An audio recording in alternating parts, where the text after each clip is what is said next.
welcome to another 15 minutes of tangling. So yesterday we were working on this Punzel pattern here, and I filled in a bit of Mooka embellishment and I colored in those interstices.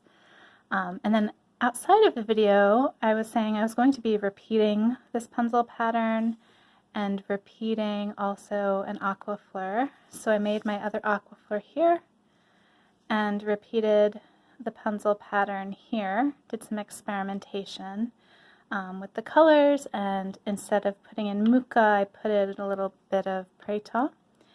So I think each of these Punzel patterns, I'll alter them slightly as to how I fill or how I embellish the Punzel pattern itself. So it's fun sort of exploring this Punzel pattern.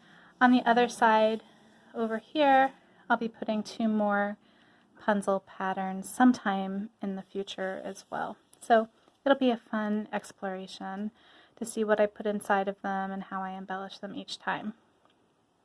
So I think for this one, I would like to color in the interstices around my Mooka pattern. So it might take some time, but I'm interested to see what it will look like.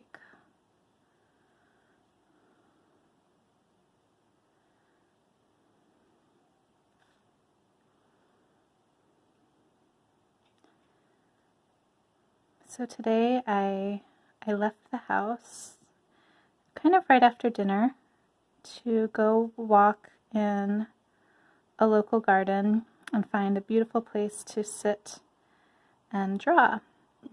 But as I was walking,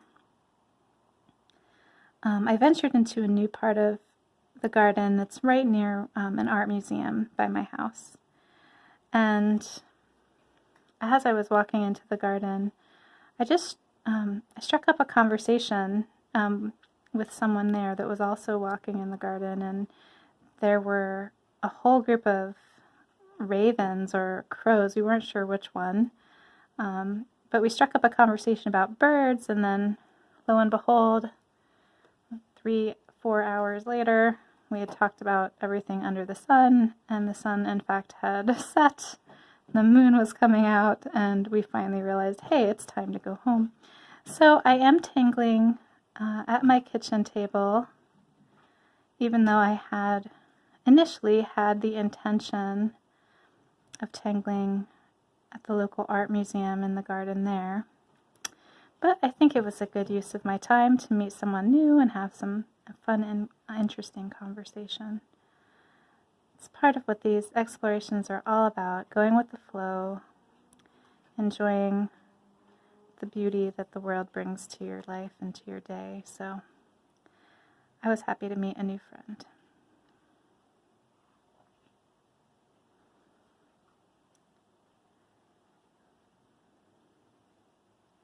I'm interested to see when I'm done coloring in these interstices how I like how it looks.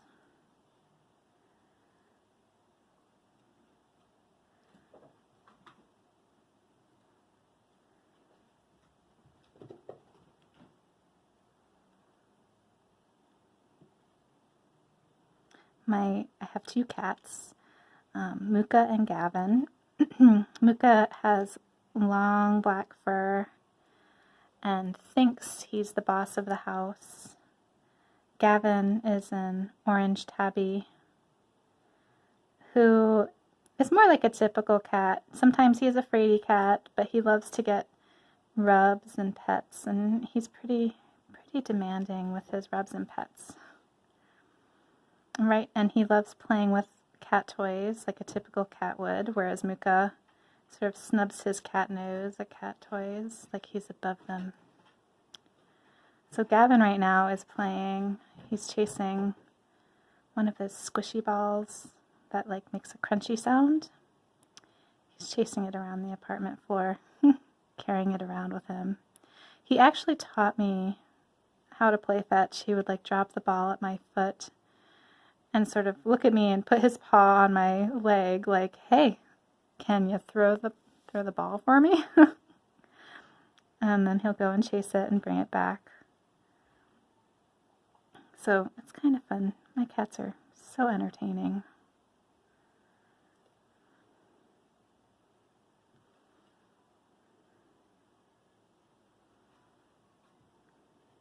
So there, if I'm not outside enjoying nature, I'll talk about the interesting nature that's occurring in my apartment.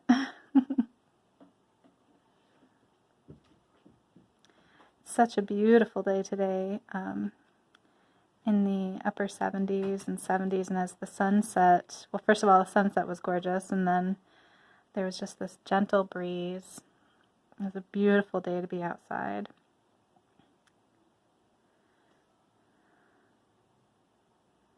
It's good to take advantage of it because it's supposed to get very hot as the week progresses.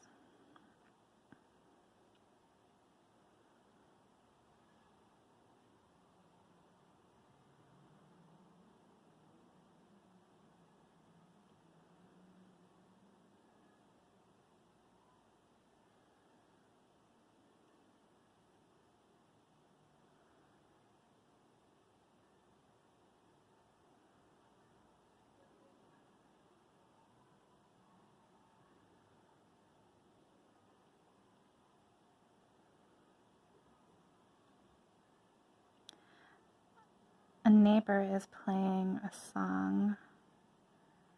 It's really catchy. Sometimes I know you've heard me make remarks about how energetic my neighborhood is and how it can be very lively.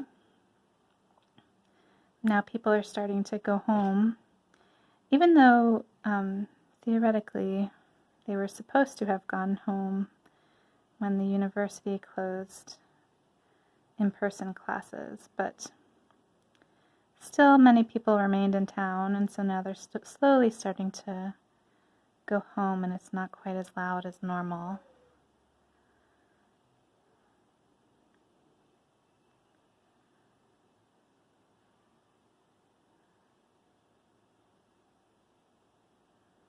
So now I can sort of appreciate my neighbors rather than getting fussed at their noisiness.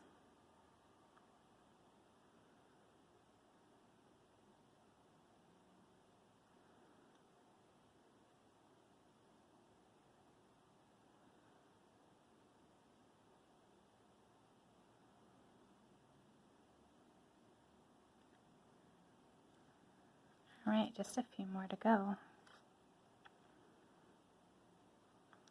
I kind of like coloring in the interstices here. It reminds me of when we drew Elegant into the Motherhood knot, and we colored the interstices in there, so it might be a callback visually, a connection between these two patterns.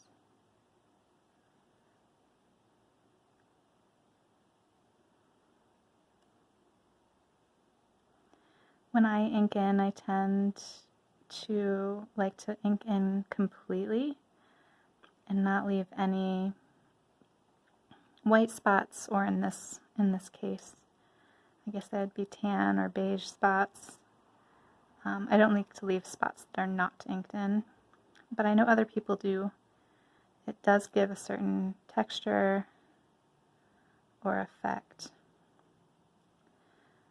But I think I like inking in completely because it forces me to slow down a little bit. I can tell on days when I'm just going a little faster than I would like, because I can see that I'm leaving gaps or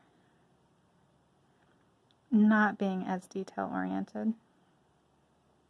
So it's, for me, a good gauge of, do I need to slow down a little bit right now? Help me relax and really sort of get into the here and now of Zentangling. Not worrying about going quickly, not worrying about exactly what it's going to look like, but just taking time to ink in each little spot.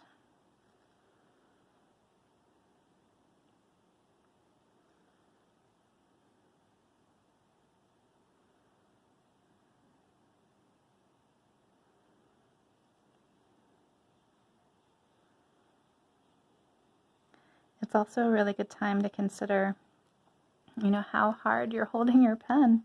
Because after a lot of inking in, your hand can hurt a little bit if you're holding on really tight. The other day I was out at a restaurant.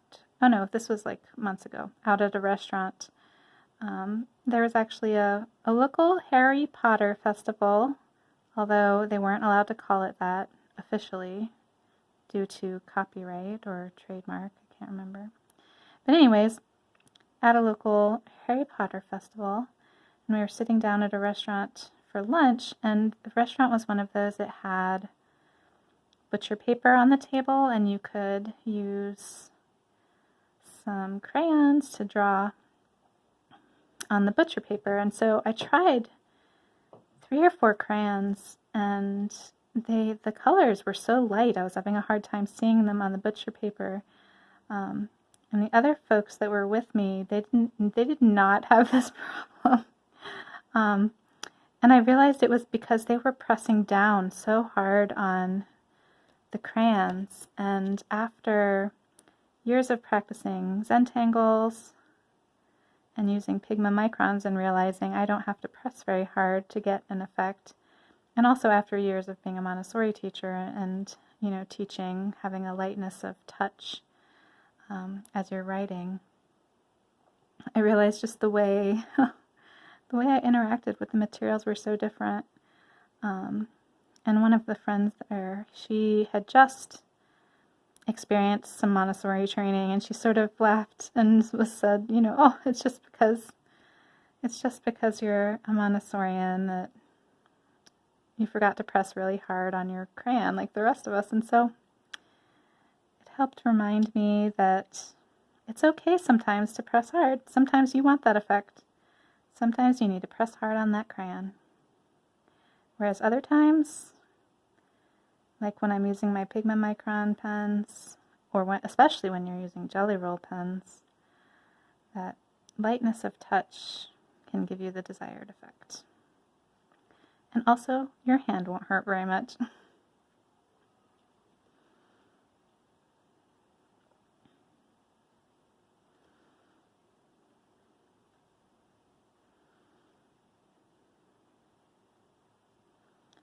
Almost there.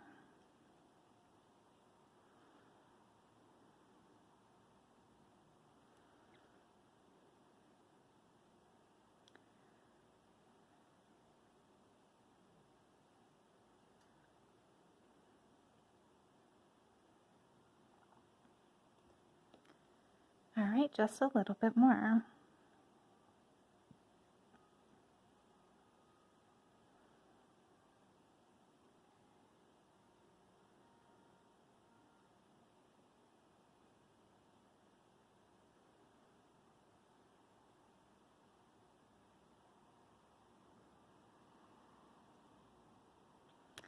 Okay, looks like we've got all of this inked in. I was thinking on the border for this, I was wanting to use, I had laid down a little bit of white graphite, or no, sorry, white charcoal yesterday. And today I think I'm going to enhance that a little bit by adding some white Jelly Roll. But just to the ones, just to these shapes where I've put in my Mooka pattern. So I think I'm going to make the border of the other shapes a little bit different.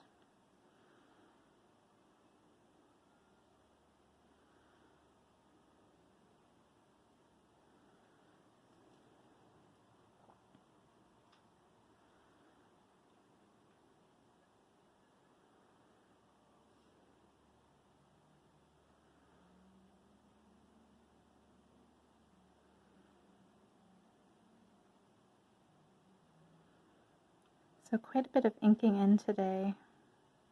It's just one of those days.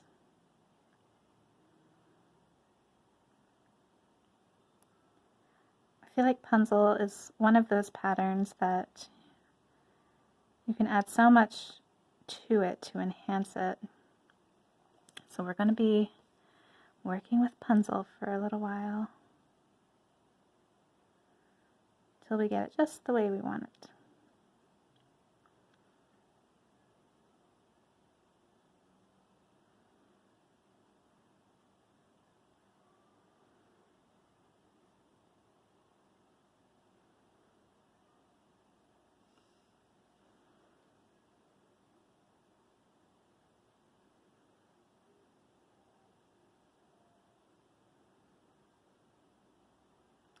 I did notice, I think in the future, when I'm drawing Punzel and putting this internal aura in, I don't think I will use white charcoal because as the white charcoal moves around, it sort of blurs the black, and I wound up having to go in and redefine the lines quite frequently.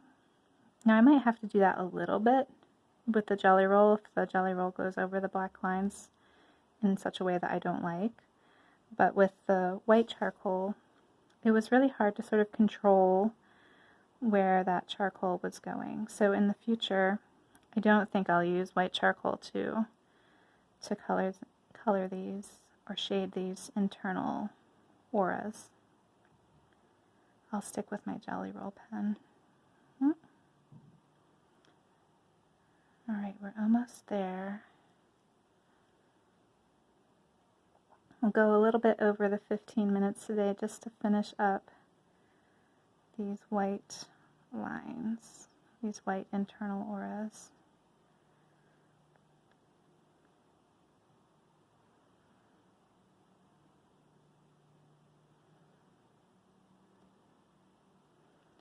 Then it will be a logical stopping point, which for any Montessorians out there might be a fun phrase.